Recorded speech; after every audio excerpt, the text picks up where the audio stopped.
अभी हम एक टैब नया क्रिएट करते हैं, उस टैब के साथ रोल को लिंक करते हैं। तो नया टैब क्रिएट करने के लिए हमारे पास ऑलरेडी यूआरएल बना हुआ है यहाँ पे टैब बॉडी। अभी यहाँ पे हमें क्या करना है, हमने अपना tab name seller and API base URL seller slash slash something हमने डाल के ऑलरेडी रखा, बस यहाँ पे हमें रोल पास कर देना है रोल। तो रोल के लिए जैसे हम यहाँ पे ना चेक कर पाएंगे अपने एंटिटी के अंदर, टैब के अंदर हम जाते हैं, यहाँ पे हम चेक करते हैं हमने किस नाम से टैब बनाया है नया पैरामीटर। तो रोल्स है हमारा, उस रोल्स को हम यहाँ पे डालते हैं रोल्स। अब रोल्स का हमारा जो टाइप है वो सेट है, तो सेट रोल टाइप होने के लिए हमें यहाँ पे स्क्वायर ब्रैकेट्स डालने होंगे एंड देन एंटर। अब हम यहाँ पे ना मल्टीपल ऑब्जेक्ट्स पास कर सकते हैं इसके अंदर, जैसे कि मल्टीपल ऑब्जेक्ट्स पास करने के यहाँ पे कर्ली ब्रेसेस डालना होगा और यहाँ पे हमें आईडी वगैरह वगैरह यहाँ पे हमें कंप्लीट ऑब्जेक्ट पास करने होंगे। तो यहाँ पे हम ये कंप्लीट ऑब्जेक्ट भी पास कर सकते हैं और अगर ओनली आईडी पास करना चाहिए तो आईडी भी पास कर सकते हैं, जैसे मैंने अभी यहाँ पे किया। तो यहाँ पे आईडी पास करने पे क्या होगा बेसिकली कि हम जब टैब सर्विस के अंदर जाएंगे तो ये जो रोल्स हमारे पास आया है यहाँ पोस्टमैन से, तो इसको हम यहाँ पे निकालने वाले हैं और इसमें जितनी भी लिस्ट ऑफ आईडीज आएंगे, मतलब कि 1 2 3 4 जितने भी इस पर्टिकुलर टैब को जितने भी रोल असाइन होंगे, उन सभी को हम डेटाबेस से पहले रोल को कैच करेंगे एंड देन टैब के अंदर डाल के हम उसको डेटाबेस के अंदर सेव करेंगे। तो यहाँ पे हमें अपनी रोल सर्विस के अंदर कुछ चेंजेस करने होंगे। रोल सर्विस के अंदर चेंजेस करने के लिए हमें क्या करना होगा, हमें जाना है रोल सर्विस के अंदर, जो हमारा रोल सर्विस क्रिएट टैब, ये वाला जो कोड है हमारा क्रिएट करने के लिए, इस पे हमें कुछ यहाँ पे चेंजेस करने होंगे। तो इसके चेंजेस करने के लिए हमें यहाँ पे सिंपली करना है, सबसे पहले ना हमें वो लिस्ट ऑफ आईडीज निकाल लेना है। तो वो लिस्ट ऑफ आईडी निकालने के लिए हम यहाँ पे जावा 8 स्ट्रीम एपीआई का यूज़ करेंगे, जैसे कि मैं यहाँ पे लिस्ट ऑफ लॉन्ग टाइप की आईडीज है हमारे पास। Okay, roll IDs, roll IDs हम निकाल लेते हैं यहाँ पे, जो कि है हमारा टैब डॉट गेट रोल्स। तो गेट रोल्स क्या है, लिस्ट ऑफ रोल्स है, उसके अंदर से मुझे क्या करना है, उस पर स्ट्रीम एपीआई लगाता हूँ मैं एंड देन यहाँ पे हम अपना आईडीज निकाल लेते हैं। तो हम मैप अप्लाई करेंगे, मैप के अंदर हम अपना यहाँ पे मेथड रेफरेंस यूज़ करते हैं, double colon roles double colon dot get ID, इसको मुझे इंपोर्ट करना होगा डॉट टू लिस्ट। इससे क्या होगा, हमारे पास जितनी भी आईडीज उसके अंदर हमने यहाँ पे पास की हैं, ये वाली कर्ली ब्रेसेस करके हम यहाँ मल्टीपल पास कर सकते हैं, जितनी भी हमारे पास अवेलेबल है हम उतनी यहाँ पे पास कर सकते हैं। तो बट अभी हमारे पास सिंगल रोल है तो हम यहाँ पे सिंगल ही पास करने वाले हैं। तो यहाँ पे हम आईडीज़ निकाल लेते हैं। आईडीज़ निकालने के बाद यहाँ पे हमारा नेक्स्ट स्टेप होगा कि हम उसको, देखिए यहाँ पे जो हमने मैपिंग की है टैब के अंदर वो है सेट। तो यहाँ पे हमें सेट ऑफ रोल्स चाहिए। तो सेट ऑफ रोल्स के लिए हम क्या पहले लिस्ट ऑफ रोल्स निकालते हैं, देन उसको सेट के अंदर कन्वर्ट करते हैं, तब हम यहाँ पे सेट के अंदर सेट कर पाएंगे। ओके, तो वापस से चलते हैं सर्विस में और यहाँ पे हम अपना लिस्ट ऑफ रोल्स निकाल लेते हैं।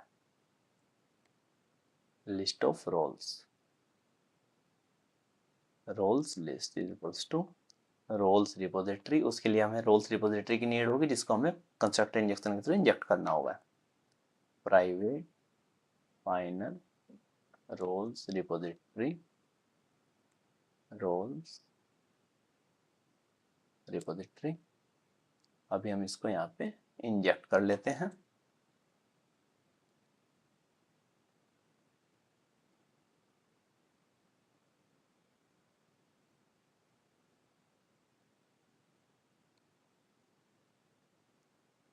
Dot find all by IDs, इसके अंदर अपना रोल आईडी पास कर देते हैं। ओके, तो ये क्या करेगा, ये हमें लिस्ट ऑफ रोल्स दे देगा। अब लिस्ट ऑफ रोल्स को हमें कन्वर्ट करना है सेट के अंदर, तो हम क्या करेंगे, सेट रोल्स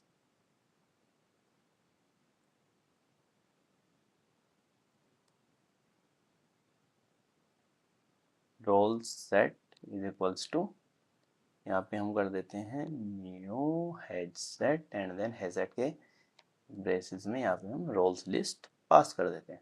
तो ये क्या हमारा सेट में कन्वर्ट हो जाएगा। अब सेट में कन्वर्ट होने के बाद हम इसको टैब डॉट सेट रोल्स, हम यहाँ पे रोल सेट पास कर देते हैं। ओके, एंड देन हम फाइनली अपना टैब को सेव कर देते हैं डेटाबेस के अंदर।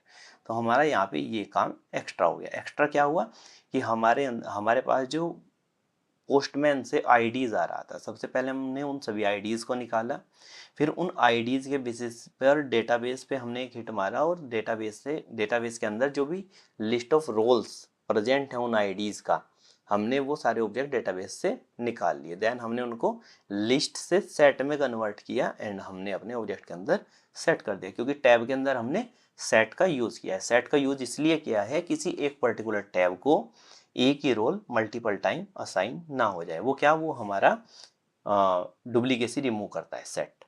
तो इसलिए हमने यहाँ पे सेट का यूज़ किया है। तो यहाँ पे हमने सेट को इसके अंदर सेव कर दिया एंड देन हम अपने डेटाबेस के अंदर टैब रिपोजिटरी के थ्रू अपने टैब को सेव कर देंगे।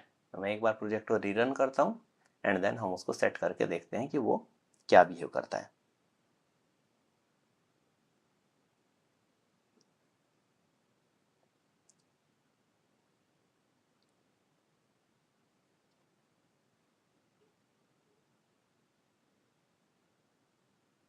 सो ये हमारे स्टार्ट हो गया। अभी हमने जो यहाँ पे क्रिएट किया है इसको हम एक बार रन करते हैं। That's great. यहाँ पे देखिए हमारा ऑब्जेक्ट सेव हो गया।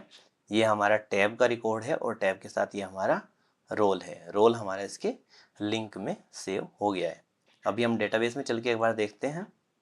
Select star from roles, role हमारा एक ही है। सेलेक्ट स्टार फ्रॉम टैब्स, यहाँ पे टैब का डेटा हमारा सेव हो गया है। और अगर हम देखें तो select star from tab roles, यहाँ पे tab ID 2 and role ID 1, जो हमारा टैब आईडी अभी क्रिएट हुआ है इसको इसने मैप किया है रोल आईडी के साथ। यहाँ पे देखिए ये टैब आईडी है, ये रोल आईडी है। रोल हमने क्रिएट किया था 1, टैब हमने क्रिएट किया 2, तो इसने 2 और 1 को मैप कर दिया। यहाँ पे हम जैसे देख पा रहे हैं कि यहाँ पे हमने टैब का डेटा जैसे ही निकाला तो रोल का डेटा उसके साथ मर्ज होके आ रहा है। अगर मैं यहीं पे अपने गेट मैपिंग हिट करूँ, गेट मैपिंग के लिए हमने यहाँ पे डाला हुआ है गेट टैब। ओके, तो मैं इसको हिट करता हूँ एक बार। ये देखिए अगर मैं टैब का डेटा, सभी टैब्स का डेटा निकालना चाह रहा हूँ तो मेरे पास यहाँ पे रोल का डेटा खुद से आ रहा है। अभी मुझे एक नया टैब क्रिएट करना है। मेरे पास रोल ऑलरेडी अभी एक बन चुका है। अभी मैं क्या करता हूँ, एक नया पहले एक रोल क्रिएट करता हूँ। मैंने अभी एडमिन रोल क्रिएट किया था। अभी एक हम नया रोल क्रिएट करते हैं, सेलर। ओके, सेलर को मैं क्रिएट कर देता हूँ, स्टेटस वाई रहने वाला है, करेक्ट। एक मैं यहाँ पे कस्टमर का क्रिएट कर देता हूँ। हमारे पास 3 ही रोल्स की हमें नीड है, तीनों रोल्स हमने यहाँ पे क्रिएट कर लिए। अभी क्रिएट करने के बाद हम यहाँ पे कुछ टैब्स क्रिएट करने वाले हैं, जैसे कि हमने यहाँ पे किया। तो ये जो है हमारा सेलर का एक्सेस मैं ऑलरेडी एडमिन को दे चुका हूँ। अभी मुझे अदर्स का एक्सेस एडमिन को देना है। मुझे यहाँ पे एक डैशबोर्ड बनाना है, DASHBOARD। डैशबोर्ड में एक टैब यहाँ पे बना रहा हूँ, API/v1/डैशबोर्ड। ओके, तो जो मेरा डैशबोर्ड टैब होगा, डैशबोर्ड टैब का एक्सेस सभी यूजर्स को रहने वाला है। तो सभी यूजर्स की आईडी हमारे पास क्या है, अगर मैं यहाँ पे अपना रोल्स पे अपना गेट मैपिंग हिट करता हूँ, रोल्स में मैं अपना गेट मैपिंग हिट करता हूँ और बॉडी हटा के मैं यहाँ पे हिट करता हूँ, तो मुझे दिखेगा मेरे पास कितने रोल्स अवेलेबल हैं। तो मेरे पास जो सभी रोल्स अवेलेबल हैं उनकी आईडी है ID 1 जो एडमिन के लिए है, ID 3 जो सेलर के लिए है, ID 4 जो कि कस्टमर के लिए है। तो मुझे यहाँ पे एक नया टैब क्रिएट करना है, डैशबोर्ड, जिसका एक्सेस सभी को रहने वाला है, ID 1, ID 3 एंड ID 4। तो मैं यहाँ पे ID3 एंड यहाँ पे एक ऑब्जेक्ट और पास कर देता हूँ ID4। इससे यहाँ पे अभी हमारा जो डैशबोर्ड टैब क्रिएट होगा उसका एक्सेस सभी यूजर्स को यहाँ पे रहेगा, सभी रोल्स को रहेगा। तो देखिए यहाँ पे जो अगर मैं टैब को एक्सेस कर रहा हूँ तो इस टैब का एक्सेस किस किस पर्टिकुलर रोल को है हमारे, ये है हमारा कस्टमर, सेलर और एडमिन। सेम वे में हम यहाँ पे जो चाहे वो हम यहाँ पे मैपिंग के थ्रू एक्सेस प्रोवाइड कर सकते हैं अभी। ठीक है, अभी हमारा रोल और टैब का लिंकिंग हो रहा है। अभी हम रोल को जिस जिस टैब का एक्सेस प्रोवाइड करेंगे उसी टैब को हम बाद में सिक्योरिटी अप्लाई करने के बाद एक्सेस कर पाएंगे। तो ये हमारा अभी हमने पोस्ट एपीआई चेक किया। अगर मुझे किसी रिकॉर्ड को अपडेट करना है तो अपडेट करने के लिए बेसिकली मुझे क्या करना होगा, मुझे सिंपली अभी अपना एक अपडेट वाला जो एपीआई है उसको भी यहाँ पे अपडेट करना होगा। अपडेट वाला एपीआई क्या अपडेट होगा, सेम इसी की तरह अपडेट होगा कि मेरे पास यहाँ पे रोल्स प्रॉपर जो भी आते हैं मेरे पास वही मुझे यहाँ पे सेट कर देने हैं, वही एज इट इज़ मेरा काम यहाँ पे रहने वाला है। सॉरी मैंने गेट के अंदर डाल दिया इसको, ओके, यहाँ अपडेट के अंदर डालना है, ओके। तो एज इट इज़ मेरा रोल्स वगैरह सब कुछ अपडेट होने वाला है। जैसे कि मैं यहाँ पे ना इस पर्टिकुलर टैब का स्टेटस जो है स्टेटस कोलन यहाँ पे मैं एंड डाल देता हूँ, ओके। यहाँ पे मेरा जो स्टेटस है डैशबोर्ड का वो एन सेव हो जाएगा। 1 सेकेंड, मैंने इसको रन नहीं किया।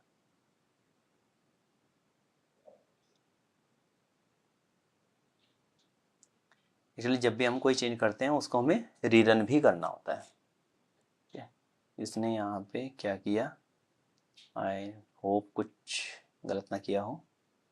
हाँ, बस ओनली स्टेटस चेंज किया, नो वरीज, ओके। तो अभी यहाँ पे हम स्टेटस चेंज कर सकते हैं। सपोज करिए मुझे ना रन टाइम पे किसी का एक्सेस यहाँ से रिमूव करना है, जैसे मुझे ना 4 का एक्सेस यहाँ से रिमूव करना है। कस्टमर का एक्सेस मैं नहीं चाह रहा हूँ कि मुझे जाए। देखिए ID4 किसका एक्सेस है, ID1444 हमारा कस्टमर के लिए है। तो अगर मैं यहाँ से कस्टमर को रिमूव कर दूंगा अपनी लिस्ट से और देन मैं उसको सेव करने का ट्राई करूँगा, ID भी मैं यहाँ पे डाल देता हूँ ID। ये मैंने आईडी पास नहीं किया था, अननेसेसरी अपडेट कर दिया तो वो एक नया टैब क्रिएट हो गया होगा, सेलेक्ट स्टार फ्रॉम टैब, ठीक है। ये डैशबोर्ड के लिए अभी 2 टैब क्रिएट हो गए हैं। ये प्रॉब्लम भी हम रिजोल्व करने वाले हैं। अभी मैं यहाँ पे 3 के लिए 3 को मैं यहाँ से रिमूव कर देता हूँ, सॉरी 3 को मैं यहाँ पे अपडेट करता हूँ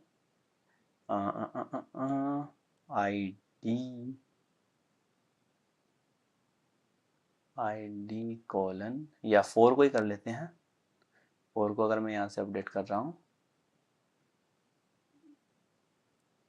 ठीक है।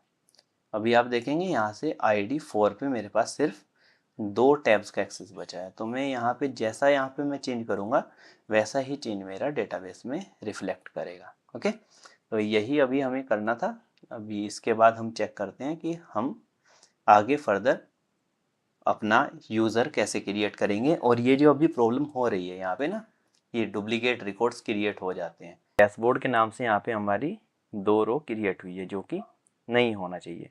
तो पहले हमें यहाँ से डुप्लीकेट रिकॉर्ड हटाना होगा, उसके बाद हम अपने एप्लीकेशन से उसको मैनेज कर सकते हैं कि यहाँ पे डैशबोर्ड के या किसी भी अदर नेम से 2 रिकॉर्ड क्रिएट ना हो, ये नाम यहाँ पे यूनिक होना चाहिए।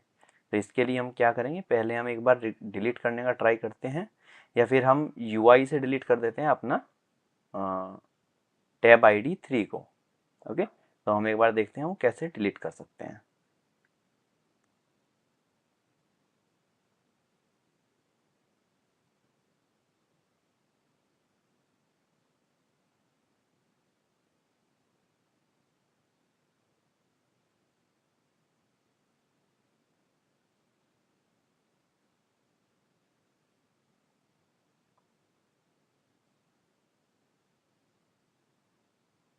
ओके, यहाँ पे हमारा कौन सा टैब था जिसको हमें यूज़ करना है, टैब ये हमारा पोस्ट है। पोस्ट पे हम जाएंगे डिलीट और यहाँ पे हम बॉडी पास कर देंगे बॉडी के अंदर अभी यहाँ पे हमारा टैब नेम डैशबोर्ड, यूआरएल सब कुछ सही है। रोल्स यहाँ से अभी हटा देते हैं। ओके, सिर्फ टैब का डेटा पास करेंगे देन वो डिलीट हो जाएगा। यहाँ पे हमारा टैब आईडी कितना है जो हमें डिलीट करना है, 3। ओके, टैब आईडी यहाँ पे हमारा 3 होगा। पास करके एक बार चेक करते हैं डिलीट होता है क्या। ओके, अभी हमारा एप्लीकेशन नहीं, सॉरी, एप्लीकेशन स्टार्ट किया।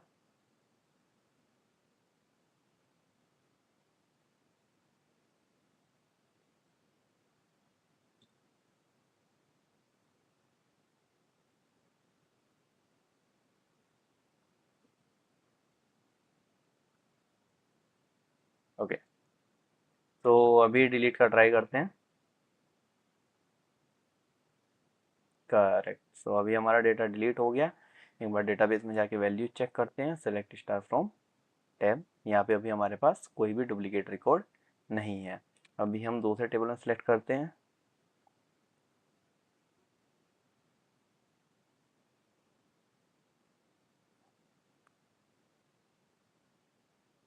रोल्स।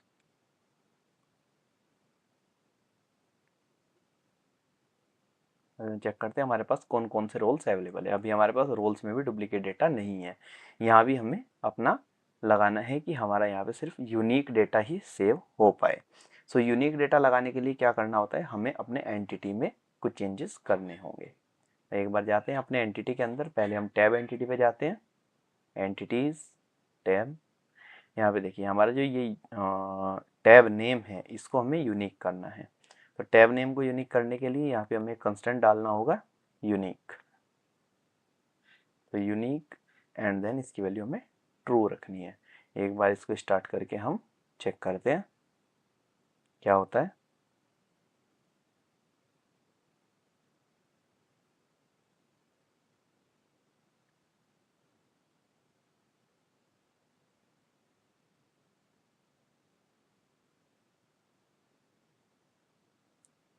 करेक्ट, अभी स्टार्ट हो गया।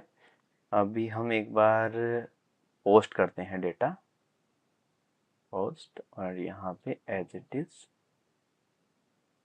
ओके, अभी मैं यहाँ से आईडी हटा देता हूँ। ये हमारा पोस्ट है इसलिए आईडी हम यहाँ पे पास नहीं करेंगे। तो डैशबोर्ड का एक रिकॉर्ड क्रिएट करने का ट्राई करते हैं। ये क्रिएट नहीं होना चाहिए, ये अभी क्रिएट हो गया। इट मीन्स अभी ये अप्लाई नहीं हुआ है। ओके, चेक करते हैं, सेलेक्ट स्टार फ्रॉम टैब। यहाँ पे डैशबोर्ड के नाम से वापस 2 रिकॉर्ड क्रिएट हो गए।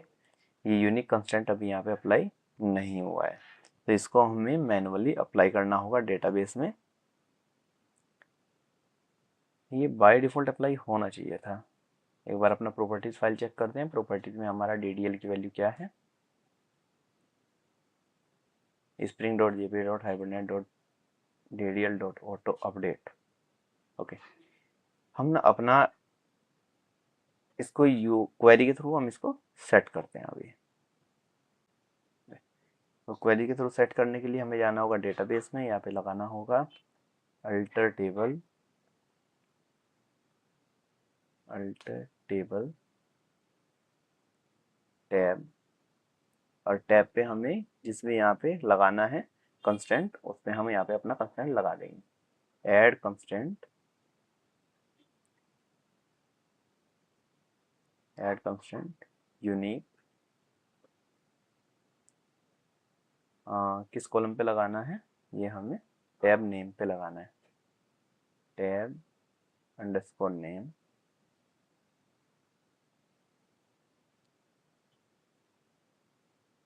यूनिक,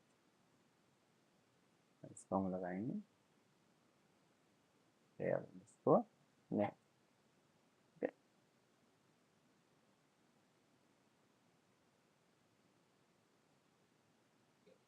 ओके, ये कह रहा है कि अभी हमारे पास डैशबोर्ड के लिए 2 रिकॉर्ड अवेलेबल है इसलिए नहीं लगा सकते। तो पहले हम एक रिकॉर्ड डिलीट करते हैं,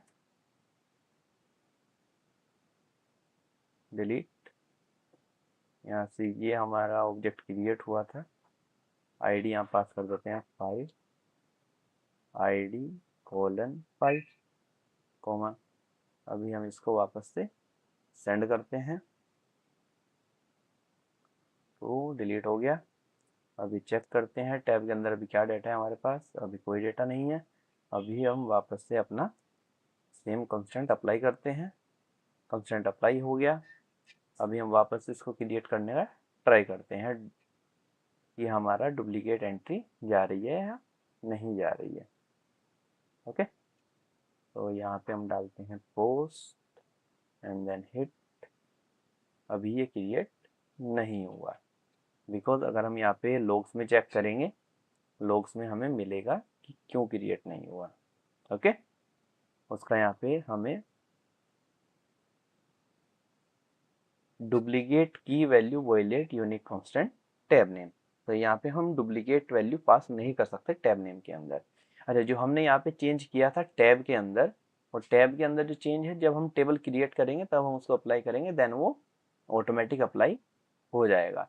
अगर आगे हमें कोई भी टेबल क्रिएट करना होगा जिसमें हमें यूनिक कांस्टेंट रखना है तो टेबल क्रिएट करने के टाइम पे ही हम यहाँ पे अपना कांस्टेंट पास करेंगे, एल्स हमें डेटाबेस में क्वेरी मार के उसको अपडेट करना पड़ेगा। सो जो हमने डेटाबेस में अभी क्वेरी मार के टेबल के लिए अपडेट किया है, टैब के लिए अपडेट किया है, वही सेम हमें अभी अपडेट करना है रोल्स के लिए।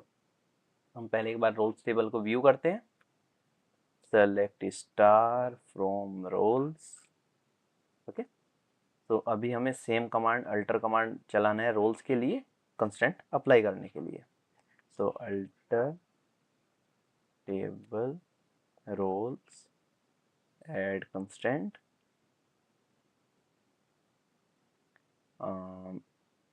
Role name unique role. तो ये क्या हमारा अब रोल भी डुप्लीकेट यहाँ पे हम सेव नहीं कर पाएंगे। ओके, सो ये हमारा यहाँ पे अभी डुप्लीकेसी नहीं होगी। सो नेक्स्ट वीडियो में हम लोग देखने वाले हैं कि कैसे हम यूज़र पे वर्क करते हैं। अभी क्या है कि हमारा टैब और रोल की मैपिंग हो चुकी है, अभी हमें रोल को यूज़र के साथ मैप करना है। पहले हम यूज़र क्रिएट करेंगे, उसके बाद हम रोल को यूज़र के साथ मैप करेंगे।